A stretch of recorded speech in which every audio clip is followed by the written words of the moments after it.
तो दोस्तों, क्या आप लोगों ने कभी ये चीज़ सोची है कि आप दुनिया में जो कुछ भी हासिल करना चाहते हो, अगर उन सारी चीज़ों को हासिल कर लो तो आपकी लाइफ कैसी होगी? ऐसा ही कुछ हुआ है वन पीस के one of the most mysterious character Dracule Mihawk, या फिर जिसे हम हॉकाई के नाम से भी जानते हैं। इससे पहले कि मैं अपने वीडियो के मेन कंटेंट पे आऊँ, मैं अपने सभी सब्सक्राइबर्स को थैंक यू बोलना चाहूँगा और मैं दुआ करूँगा कि उनकी जो भी फेवरेट हैरम है उसके जैसे उन्हें गर्लफ्रेंड मिल जाए। और जिन्होंने अभी तक सब्सक्राइब नहीं किया है, Just do it! पहले मैं मीहॉक की लाइफ के बारे में बता देता हूँ, उसके बाद मैं मीहॉक के स्ट्रगल्स बताऊंगा और फाइनली हम लोग मीहॉक से रिलेटेड थ्योरीज को डिस्कस करेंगे। तो चलिए शुरू करते हैं। मीहॉक का फर्स्ट अपीयरेंस एनीमे में एपिसोड नंबर 23 में हुआ था, जब ये डॉन क्रीक के क्रू को मारने के लिए ढूंढ रहा था। वो बस सो रहा था और इन लोगों ने उसे डिस्टर्ब कर दिया था, तो वो बस टाइम पास के लिए इन्हें मारने के लिए ग्रैंड लाइन से ईस्ट ब्लू तक आ गया था। मीहॉक की जर्नी के बारे में बात करते हैं। मीहॉक एक स्वॉर्ड्समैन है। सॉरी।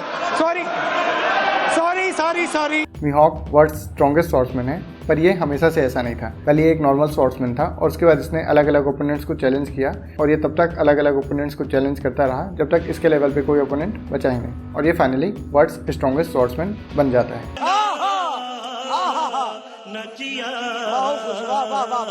अब जब ये वर्ल्ड्स स्ट्रॉन्गेस्ट स्वॉर्ड्समैन बन जाता है तो इसके पास कॉम्पिटिशन्स नहीं थे, तो ये मरीन्स को पकड़ के उन्हें मारने लगा। अबे साले। और इसीलिए इसे मरीन हंटर कहा जाता था। फाइनली इसे एक राइवल मिलता है, शैंक्स, लेकिन कुछ टाइम के बाद एक इंसिडेंट में शैंक्स का एक हाथ कट जाता है और इसे अब अपनी राइवलरी में कोई मजा नहीं आता क्योंकि शैंक्स अब पहले से वीक हो गया था और फाइनली इसके पास करने के लिए कुछ नहीं रहता है। वर्ल्ड्स स्ट्रॉन्गेस्ट स्वॉर्ड्समैन है, तो ये मरीन्स को बस मारता रहता है और फाइनली वर्ल्ड गवर्नमेंट इससे तंग आके इसे वॉरलॉर्ड की पोजीशन दे देती है। अब जब ये वॉरलॉर्ड बन जाता है तो मरीन्स के ऊपर अटैक कर नहीं सकता। पायरेट्स में इसके पास कुछ खास कंपटीशन था नहीं, तो ये कुराइगन आइलैंड में जाके रहने लगता है अकेले। वहाँ पे ह्यूमन रेल्स रहते हैं, तो ये उन्हें भी डरा के अपने काम में इस्तेमाल करने लगता है और वहीं पे शांति से रहता है जब तक इसे डॉन क्रीक डिस्टर्ब नहीं कर देता है। डॉन क्रीक इसे डिस्टर्ब करता है, ये उसका पीछा करते हुए ईस्ट ब्लू में आता है, वहाँ पर उसे जोरो मिलता है और फाइनली मीहॉक को ऐसा लगता है कि जोरो शायद उसे फ्यूचर में कभी सरपास कर पाए, इसीलिए अब वो इंतजार कर रहा है कि जोरो कभी स्ट्रॉन्ग बनेगा और आके इसे सरपास करेगा। अब हम लोग हॉकाई से रिलेटेड थ्योरीज के बारे में बात करते हैं। सबसे पहले हम लोग इसके डेविल फ्रूट से रिलेटेड थ्योरी के बारे में बात करते हैं। तो सबसे फेमस और सबसे ज्यादा एक्सेप्टेबल जो थ्योरी है वो ये है कि मीहॉक ने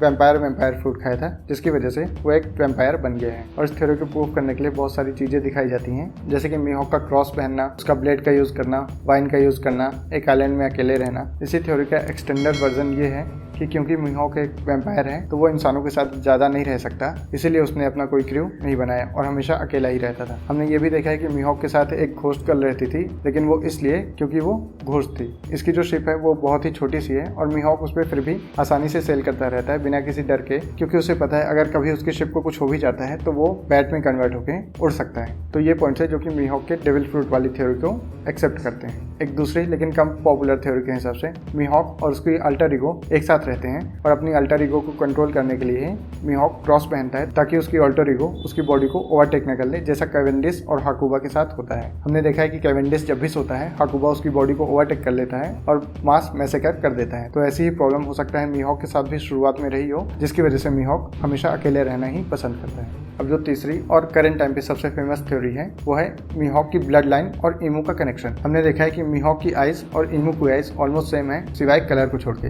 लेकिन मांगा में मीहॉक की आइज को भी रेड ही किया गया था, पर एनीमे में उसे येलो कर दिया गया। लेकिन ईमू की आइज मांगा में भी रेड है और एनीमे में भी रेड है। तो बहुत सारे लोगों के हिसाब से मीहॉक और ईमू सेम ब्लड लाइन से हैं। इस थ्योरी को सपोर्ट करने के लिए दूसरा जो एग्जाम्पल दिया जाता है वो जुनेसा का दिया जाता है। हमने देखा था जुनेसा जब मोमोनोस्के से कॉन्टैक्ट करता है तो वो उसे कुछ विजुअल्स दिखाता है और विजुअल्स के जरिए वो कॉन्टैक्ट करता है। यही सेम चीज हमने मीहॉक को लूफी के साथ करते हुए देखी थी मरीन फोर्ड आर्क में। और ईमू के पास भी हो सकता है यही पावर हो। उसने जब 5 एल्डर्स को एक सर्टेन पर्सन को हिस्ट्री से हटाने के लिए बोला था, तो हो सकता है ईमू ने उस पर्सन के विजुअल्स 5 एल्डर्स को उनके दिमाग में दिखाए हैं। अगर इन तीनों में से कोई सी भी थ्योरी सही होती है तो वन पीस यूनिवर्स में मीहॉक का लेवल और ज्यादा बढ़ जाएगा। आप लोग मुझे कमेंट सेक्शन में बता सकते हैं कि आपको इन दोनों में से कौन सी थ्योरी सबसे ज्यादा अच्छी लगी।